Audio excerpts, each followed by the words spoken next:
सोने का गोबर। बहुत पुराने समय की बात है। एक बूढ़ी औरत सूर्य देव की भक्ति में पूरी तरह से लीन थी। वह हर रविवार को सुबह स्नान कर घर के आंगन को गोबर से अच्छी तरह लिपाई करती थी। सूर्य देव की पूजा करती थी। फिर सूर्य देव के लिए व्रत रखकर शाम को उन्हें भोग लगाने के बाद ही भोजन करती थी।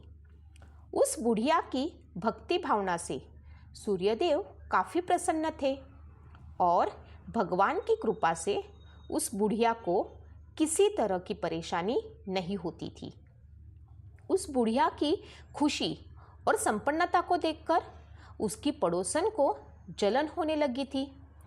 वह बुढ़िया अपनी पड़ोसन के आंगन में बंदी गाय के गोबर से ही अपना आंगन लिपा करती थी।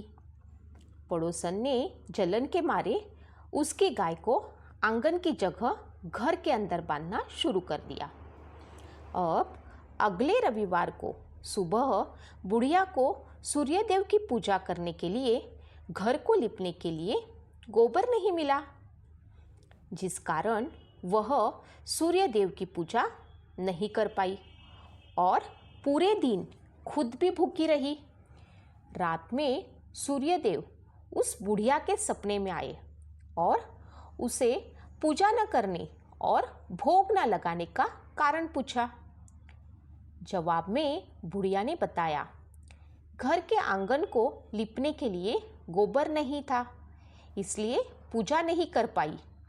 पूजा नहीं की तो भोग भी नहीं चढ़ाया।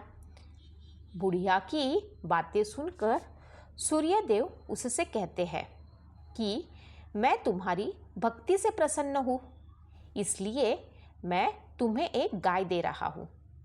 वह तुम्हारे घर को धन से भर देगी। यह कहते ही सूर्यदेव उसके सपने से चले गए।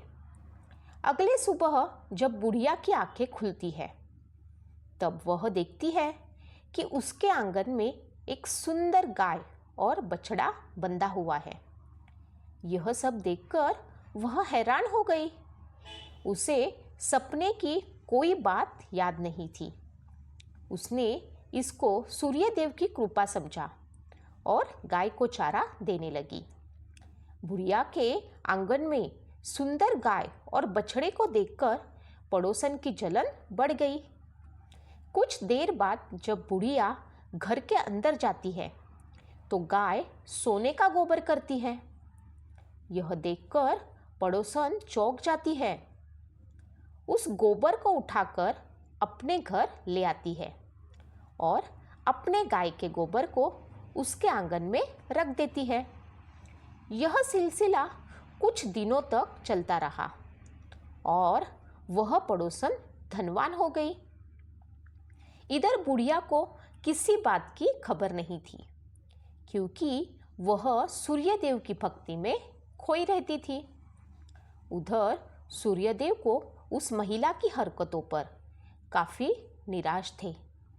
सूर्यदेव के गुस्से के कारण धूप काफ़ी बढ़ जाती है, जिस कारण बुढ़िया गाय और उसके बछड़े को घर के अंदर बांध देती है। उसी रात आंधी चलने लगती है, इसलिए वह गाय और बछड़े को आंगन में नहीं निकालती। रात भर गाय घर के अंदर ही बंधी रही। सुबह जैसे ही बुढ़िया की नींद खुलती है तो वह सोने का गोबर देखकर हैरान हो जाती है। उस दिन के बाद वह रोजाना गाय को घर के अंदर ही बांधने लगी। गाय के सोने के गोबर से बुढ़िया धनवान हो गई, जिसे देखकर पड़ोसन को और जलन होने लगी।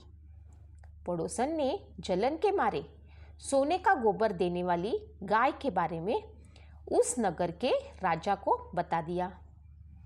राजा को जैसे ही सोने का गोबर देने वाली गाय का पता चला तो उन्होंने तुरंत सैनिकों को भेजकर उसे महल में लाने के लिए कहा। जब सैनिक बुढ़िया के घर पहुंचते हैं तब वह सूर्यदेव को भोग लगाकर खुद भोजन करने के लिए निवाला उठाने की वाली होती है। तभी सैनिक गाय और बछड़े की रस्सी खोलकर उन्हें अपने साथ ले जाते हैं। बुढ़िया उनसे गाय और बछड़े को ना ले जाने की प्रार्थना करती है, लेकिन राजा के सैनिक बुढ़िया की एक नहीं सुनते। कुछ ही देर में सैनिक गाय को राजा के पास ले जाते हैं। राजा गाय की सुंदरता देखकर बहुत खुश हो जाते हैं और उसे अपने पास ही रख लेते हैं। गाय और बछड़े के जाने के गम में बुढ़िया बिना खाए पिए पूरे दिन सूर्यदेव से गाय और बछड़े को लौटाने की प्रार्थना करती है। इधर दूसरे दिन सुबह राजा सोने का गोबर देखकर हैरान हो जाता है। उधर बुढ़िया भूखी प्यासी सूर्यदेव की प्रार्थना में लगी रहती है। बुढ़िया की तकलीफ देखकर सूर्यदेव अगली रात राजा के सपने में आकर कहते हैं कि अगर तुमने इस गाय और उसके बछड़े को लौटाया नहीं तो तुम्हारे राज्य पर संकट आ जाएगा, तुम्हारी धन संपत्ति सब नष्ट हो जाएगी। सूर्यदेव की बातें सुनकर राजा की नींद टूट जाती है। दूसरे दिन सुबह वह बुढ़िया को गाय और बछड़ा लौटा देते हैं, साथ ही साथ कुछ धन भी देते हैं और उसकी पड़ोसन को सजा देते हैं। सूर्यदेव की इस चमत्कारी गाय और बुढ़िया पर उनकी कृपा को देखकर राजा पूरे नगर के लोगों को हर रविवार सूर्यदेव की पूजा करने और व्रत रखने के लिए कहते हैं। तभी से ही रविवार के व्रत का चयन शुरू हुआ और राजा के पूरे राज्य में खुशियाँ ही खुशियाँ छा गई। हमेशा यह याद रखना चाहिए कि दूसरे के प्रति द्वेष भाव रखने से खुद की हानि होती है। जीवन में जितना हो सके सामने वाले को मदद करनी चाहिए। कभी भी किसी को बिना वजह परेशान नहीं करना चाहिए। जो करोगे वही मिलेगा। ऐसी ही नई नई कहानियाँ सुनने के लिए आप मेरे चैनल को लाइक, सब्सक्राइब और शेयर ज़रूर कीजिए। धन्यवाद।